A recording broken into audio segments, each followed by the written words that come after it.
Hello, everybody, and welcome to Spaceship Kyle. Boy, do we have a lot to talk about. So, next month, some report is going to be given to Senate. I have here an article from NBC News that says the report will be delivered to Congress in June is the result of a provision in the $2.3 trillion coronavirus relief and appropriations bill that President Donald Trump signed last year. Stipulation calls for detailed analysis of unidentified aerial phenomena, which we refer to as UAP, data and intelligence. So that's the big event coming up, and it seems like recently, all over the place, people are talking about UAP, formerly known as UFOs, whatever you want to call them, unidentified flying objects. It looks like next month, some light is going to be shed on the subject, and there's all kinds of rumors and talk around all kinds of circles from people that I would never have expected to be giving this topic the light of day. It's all over the place. So just in the last couple of weeks, President Obama went on James Corden. Reggie Watts asked President Obama his opinion, and Obama gave a kind of surprisingly honest answer of saying, hey, there's stuff out there that we can't explain. Sam Harris, noted skeptic,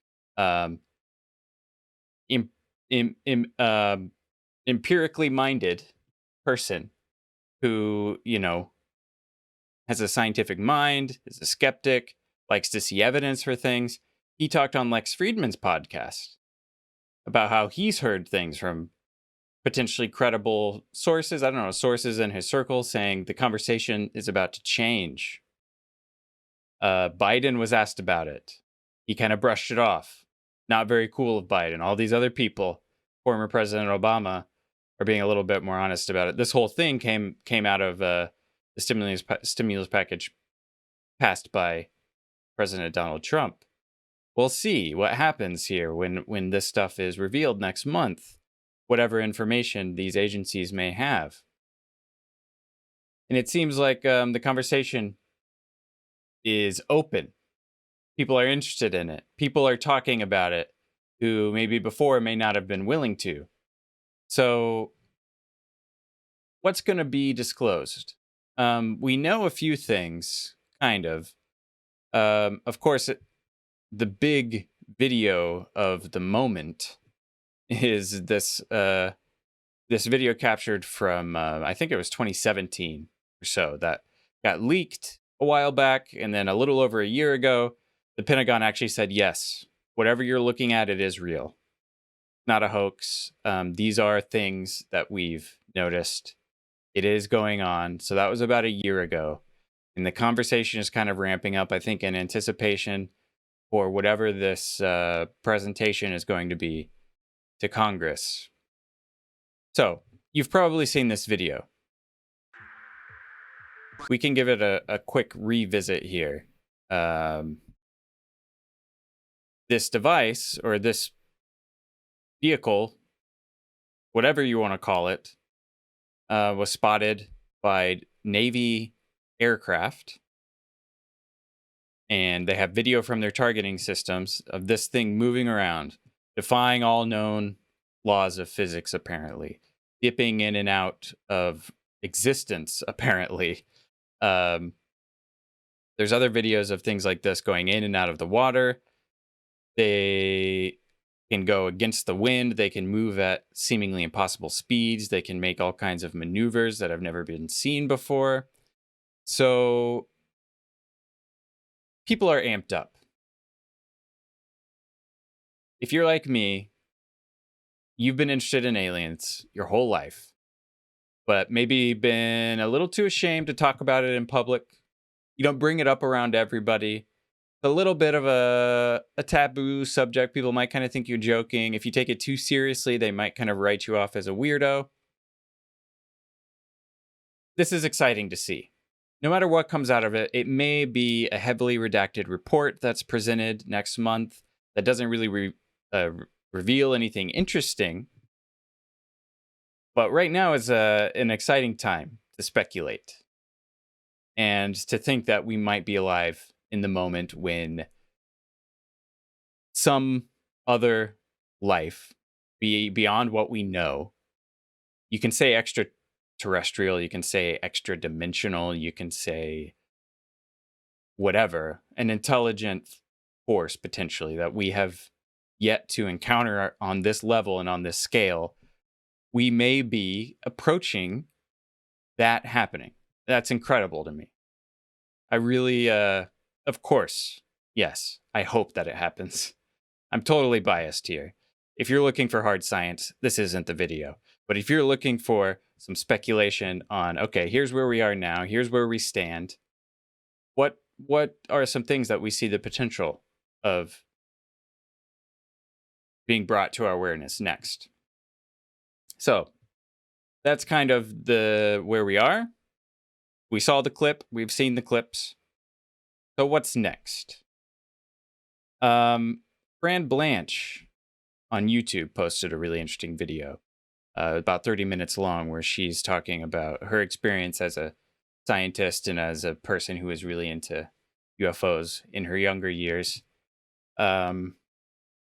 Really got me thinking about some possibilities. Her big two kind of theories that she shared on these devices. One is they could be objects, artifacts, something from a higher dimension. Using the example of, I think it was Carl Sagan who came up with the Flatlander analogy, where in that analogy, if you take a 2D plane where 2D creatures live, they can only see in 2 dimensions, meaning like this, on a flat surface. There's no third vertical dimension, just 2 dimensions.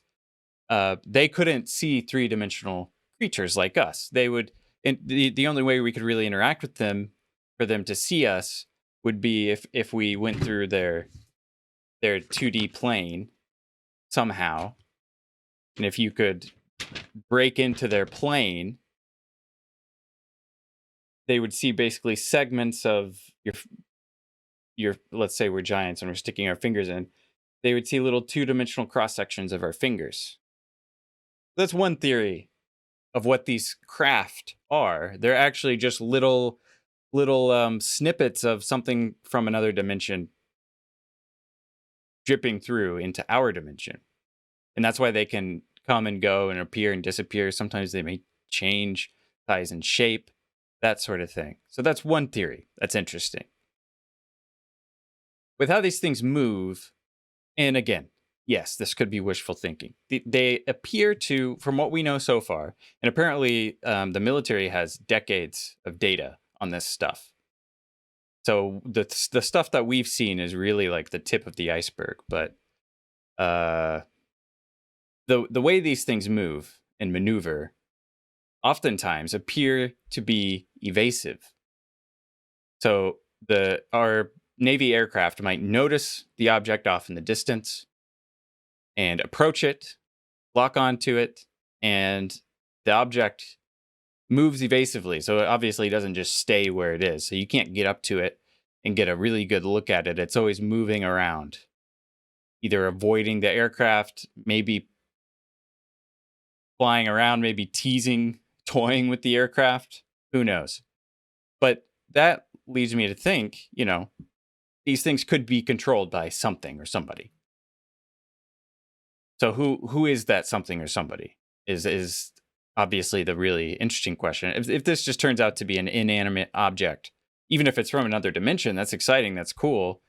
But I think what really fires people up is the idea of there being another intelligence out there.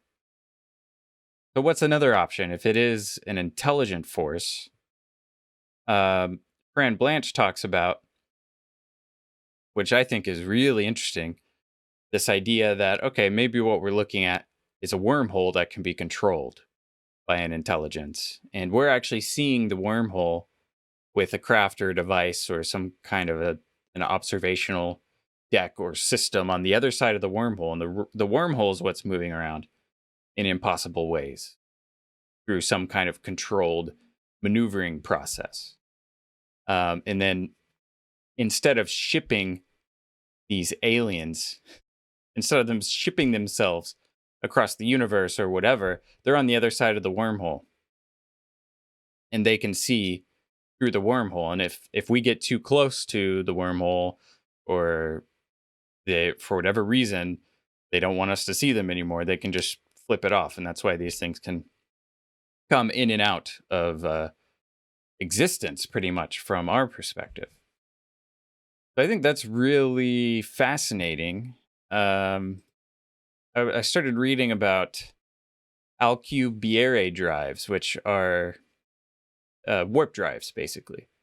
And the creator of them was actually inspired by the idea of warp drives, as they're mentioned in Star Trek and other science fiction. So this is a case of scientific theory actually following science fiction, which is kind of cool. But so how a warp drive works is, rather than exceeding the speed of light, this is from Wikipedia, within a local reference frame, a spacecraft would traverse distances by contracting space in front of it and expanding space behind it, resulting in effective faster than light travel. So this begins this idea of, instead of blasting a ship beyond the speed of light through space as we know it, what about affecting space in some way? Making the distance between two places shorter. That's the idea of a warp drive.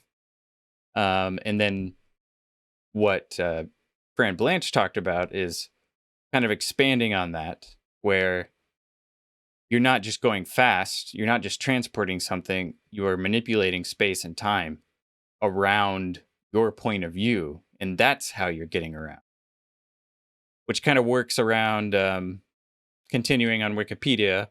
I remembered from when I read A Brief History of Time a while back by Stephen Hawking.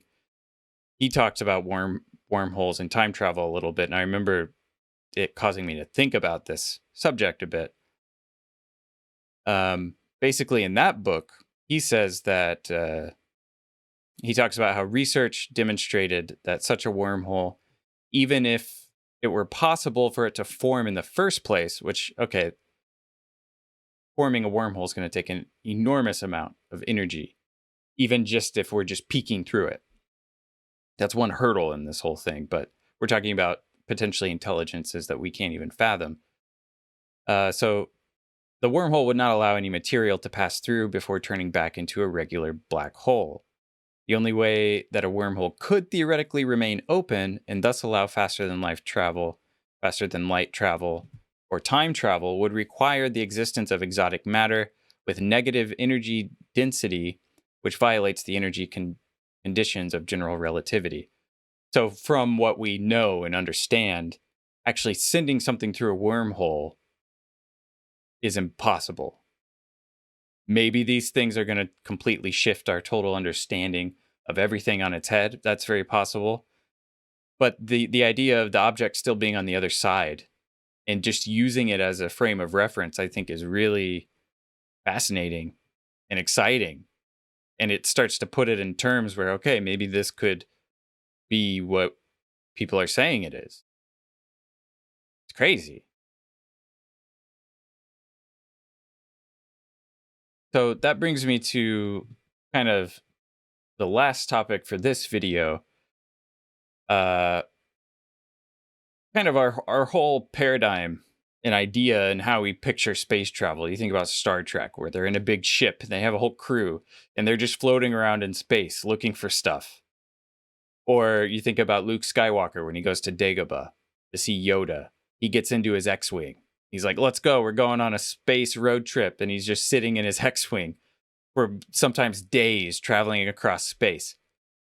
I think that's going to prove to be a very kind of cute and quaint and silly retro futuristic view at how this kind of interdimensional interstellar travel will work.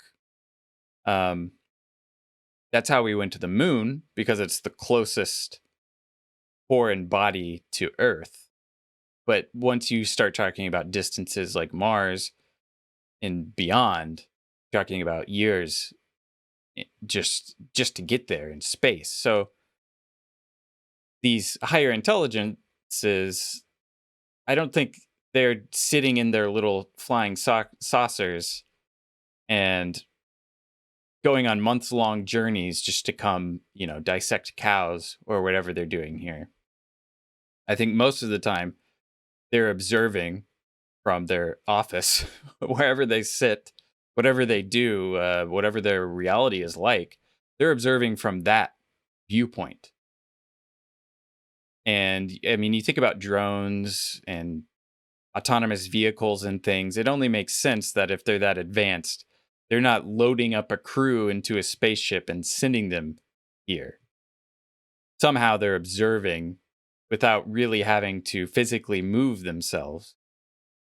And that is one of the big things I wanted to touch on in this first video, as maybe some insight, one of the interesting things that we might get insight from when this stuff comes to light next month. Congress. And it reminds me of, again, I think, Brief History of Time by Stephen Hawking and various other places. I think this is a common sort of way to think about other dimensions, aside from the Flatlander analogy I shared earlier. If you're from another dimension where you can view both time and space in the way that we can view space, where time is like another axis, then you can see from potentially multiple timelines, but at least from our three-dimensional perspective, a fourth or fifth dimensional being could potentially see all of our time out as one event. So they can see kind of what has happened, what will happen, already kind of laid out in front of them. So maybe what they're doing is, from their vantage point, they found a way to interact with us at various points in our history and in our future for us, which from their perspective, they've already seen. Maybe they've seen multiple options. Think Doctor Strange in Endgame or Infinity War, whichever one it is, where he sees all the potential options and then he picks the one where it works out. Maybe these if there's a higher dimensional being observing us, maybe they're finding a kind of critical time to poke at us with their little warp bubble and start passing information through to us. Maybe. I mean, this is all wishful thinking, of course. Of course it is. But I hope you found it interesting. I find it extremely interesting. I'm going to do, in my next video, I'm going to talk about who could these things be. Of course, it's all speculative. It's all crazy, but join me on this crazy ride. I'm going to look at some options. Maybe we've seen some clues throughout history. Maybe we have some examples from popular culture or whatever that might point us in that kind of direction. What kind of an entity are we talking about? I'll try to take some examples from other people who know more what they're talking about. I've seen some interesting things out there. And yeah, that's what we're going to be talking about next. So thank you so much if you stuck around this long. Brand new to this channel, so please subscribe if you want to see more. And we will be back soon to talk about who these creatures are. Thanks, everybody. Bye.